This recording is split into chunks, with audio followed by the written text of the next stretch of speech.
Welcome back to The Look and Sound of Leadership, an ongoing series of executive coaching tips designed to help you be perceived in the workplace the way you want to be perceived. I'm Tom Henschel, your executive coach, and today we're talking about 2 paths to flow.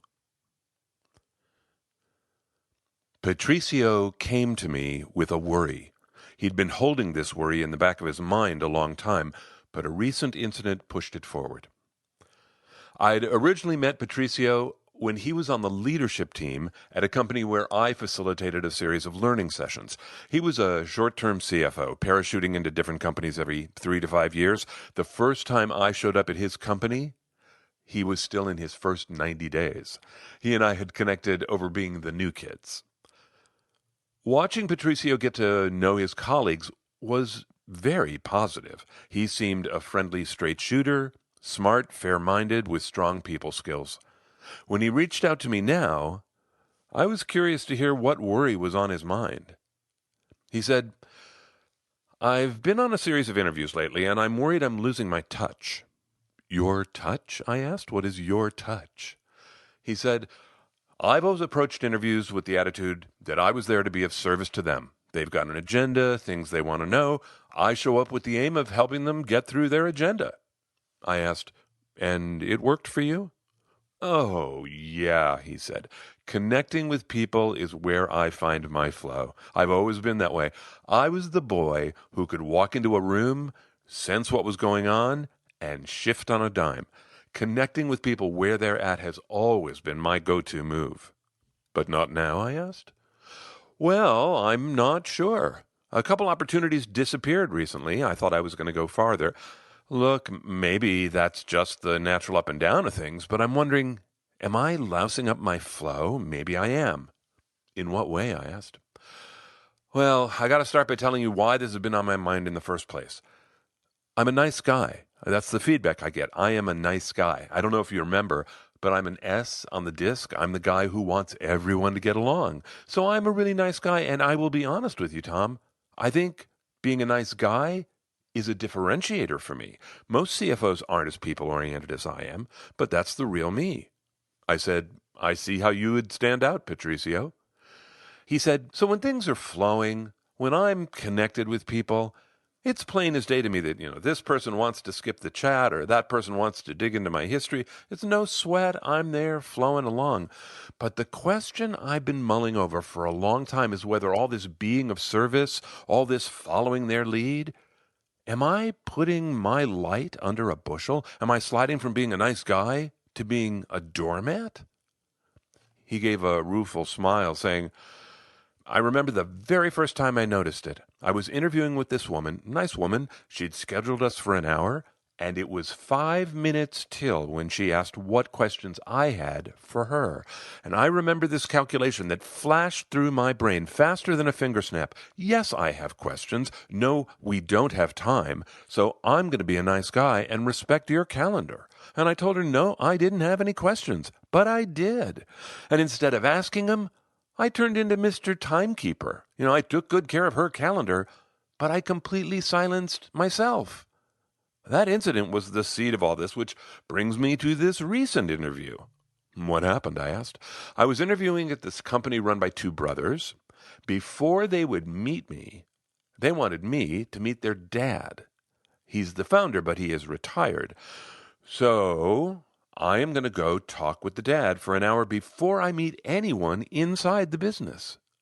And they're treating this like it's just something casual, but I'm thinking, this is one way they are taking a look at me, and that is fine with me, right? So I show up with my be of service antenna out, and this guy just wants to talk. I mean, he started with hello and then talked for a solid 20 minutes.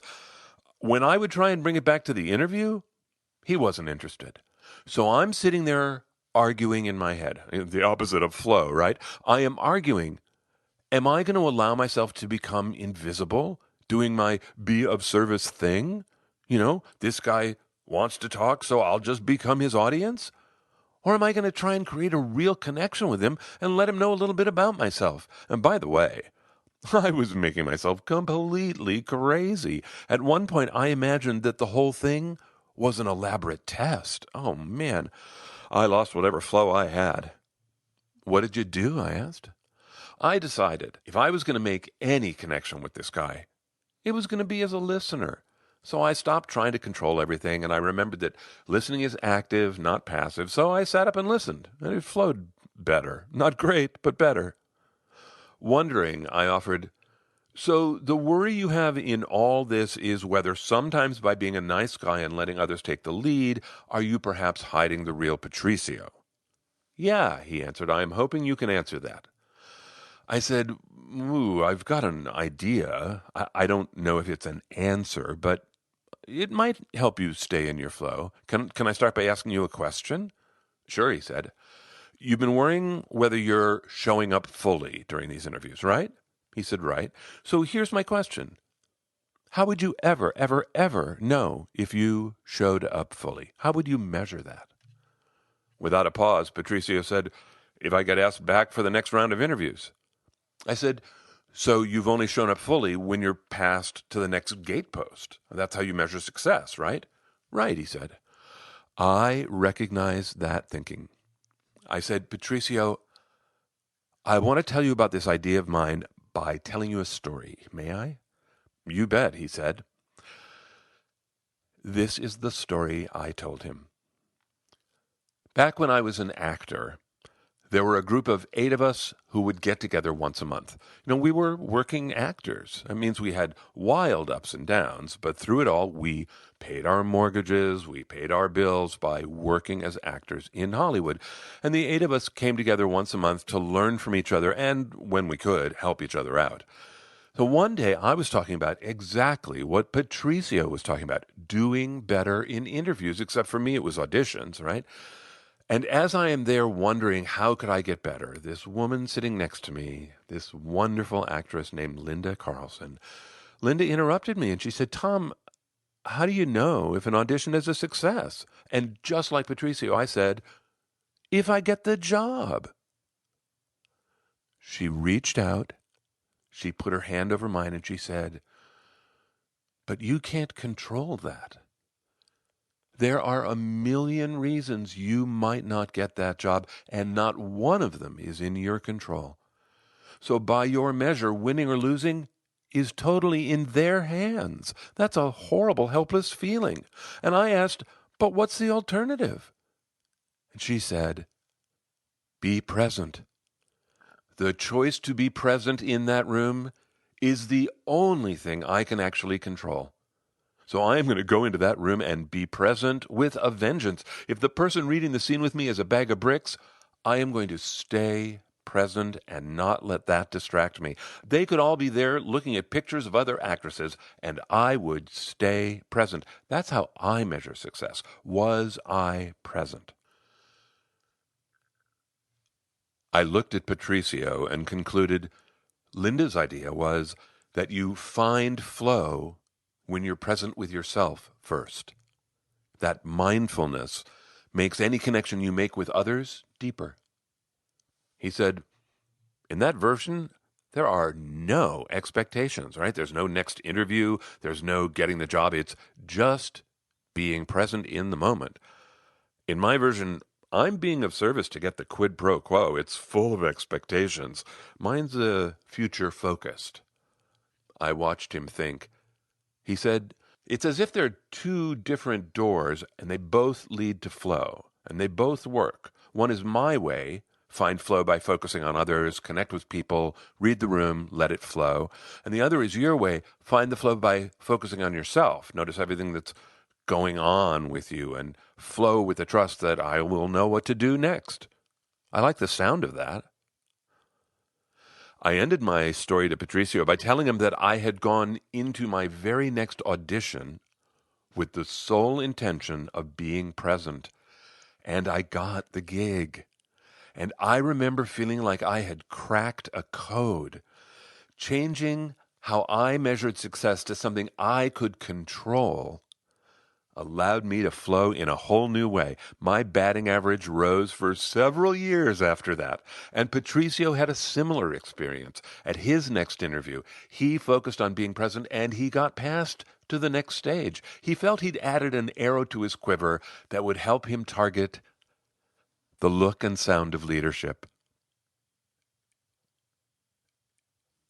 I'm guessing that when I say the word flow, it has meaning for you.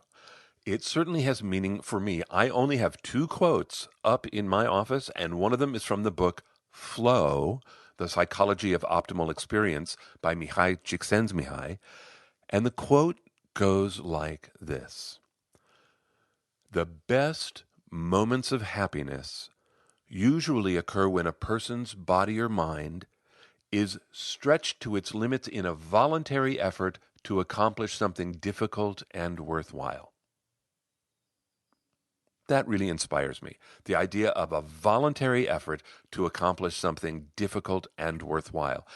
Those best moments of happiness that he's describing there, that's what he calls flow. And I think we all know it, right? We suddenly look up from being totally absorbed and an hour's flown by, right? We are flowing. And I hope you know where to find flow in your life. I do not want to mess with that. But I wanted this episode to introduce an idea that might give a slight twist to the idea of flow. And here's the idea. I'm guessing you've had the experience of connecting in a conversation with someone, right? Or maybe in a small group, right? Where suddenly the time goes quickly, it's engaging. That is flow between people.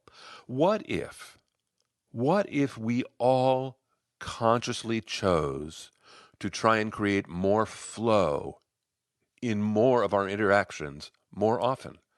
What if we tried to create those connections consciously in our conversations in our homes, in our one-on-one meetings, right? In our general meetings? What if flow with others was one measure of success? And I believe that we can improve our batting averages, right? One path to creating more flow is connecting with others, right? That's what Patricio was good at. So how might you move yourself down this path? Here's a tool. I think it sounds pretty simple. It hasn't been simple in my experience, but here, try it. Go into any conversation and hold the intention of repeating the conversation back later. Assign yourself the task of, after the conversation's over, accurately reporting as much of the conversation as you can remember. Now, I think if you try that tomorrow, I think you might find it incredibly distracting. But here's what I know. If you turn on that part of your brain repeatedly, if you give it exercise, it will get stronger. You will find yourself remembering certain things with great clarity. And what I have found for myself is that when I can listen that way, and I can't always, but when I can, oh my goodness, things flow so much more easily. That works for me. But listening is only one way, right? Think about Patricio. Patricio connected with people by matching them, right? That was a big strength of his, right? He could read a room, he could shift on a dime, right? Those are his connecting skills. And what about you? What are your connecting skills? Do you know? Connecting with others is what this first path is all about. But what, you ask, is the second path? What about the path of being present? Is it the same as flow? Is it different, right? Where does it come in? I will answer all those questions right after this month's gratitude. Gratitude, again, this month to all of you who are accessing the tool bin and downloading the PDFs. If you haven't seen them, just so you know what we're talking about here, these are like 1 or 2 page infographics that support ideas from various episodes over the years. These are teaching tools. They're PDFs, so go help yourself. This month we've put up an old favorite, the trust equation. I have really always loved the trust equation, and I've always loved the book that it came from, this book called The Trusted Advisor. It has a great backstory. The Trusted Advisor was written by 3 partners at a consulting firm who were watching their new hires blunder through client relationships. And the 3 partners wrote this book like a manual to say, no, look, this is how you become a trusted advisor. Do these things. Here's what to do and here's why. And the book is full of these just wonderful lists of behaviors. In fact, one behavior that I read on one of those lists has changed me forever. It was just one bullet point. And it was on a long list of effective behaviors, and it said, is comfortable with silence. And I knew I wasn't. And I knew I wanted to be. And so I began working on that, and I continue working on being comfortable with silence to this day. And I've gotten lots better at it, and it has changed me. And I say thank you to the trusted advisor. I got it from that book. So there you go. That was a long digression to say there's a PDF on the Essential Communications website with the trust equation. The Essential Communications website is essentialcomm.com. It's essentialcomm with 2Ms.com. And the PDFs are in the tools bin, so help yourself. All right. This month, thank you to those who reached out to talk with me about coaching. What a pleasure. It's so great to hear from you. Thank you. It's so great to hear your stories. And thank you with so much gratitude to the people who post reviews. Posting a review is like a commitment, right? You have to really make an effort. So thank you.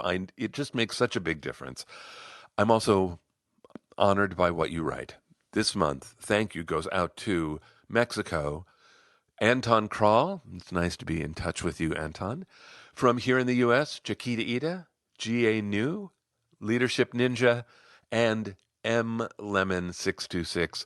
Thank you, Maura. You put a smile on my face. Thank you to all of you. All of you. Thank you so much. So what about the path of being present? I want to share a thought with you about it. It's a story. I used to be rageful. It didn't happen often, but when it happened, I was a danger to myself and others. You've heard the phrase blinded by rage, right? That was me. I could not see what I was doing. It was as if I had been taken over by a fury monster, and it scared the crap out of me. I did not want to be that way. Whatever fuse that circuit was connected to, I wanted to disconnect that. When I could be present with myself, I was able to notice when my anger was on the runway that leads to rage. When I could be present with myself, I knew that if I kept going, I was going to be in trouble. And I learned to stop. Go no further. I had to be present with myself to do that. And by the way, being present also told me I wasn't really disconnected from the source yet. I kept working. I kept going earlier and earlier on the runway when the anger was smaller and smaller. How early could I notice that I was even on the runway? I would notice my feelings. I can feel myself getting angry. That's being present. And what it taught me over time was that my rage started as this tiny little fire ignited in my gut. And when I could be present and recognize that fire before it spread, I gained so much time to make good choices. Being present with myself, being aware of my feelings, being aware of the feelings of others, choosing my behavior, it changed my life. I have not had a rageful incident in decades, and I don't think I ever will again. This second path to flow is about connecting with yourself, right? Being present. The first path is connecting with others. Both of them come down to self-awareness and self-management, right? I mean, that's what I'm always talking about, right? I hope that I've stirred your pot a bit with these stories about flow, about speaking up or being invisible, about managing strong emotions. I would love to know what you think. If you are eager to dig deeper, 5 episodes you might listen to are Eliminating Distractions, Focus in the Face of Distractions, Self-Knowledge as Leadership, The Focused Executive, and The Mindful Executive. Links are in the show notes, along with a link to the book, Flow. You might be interested. I like that book. Okay, that's it from me. Until next time, I'm Tom Henschel. Thanks so much for listening.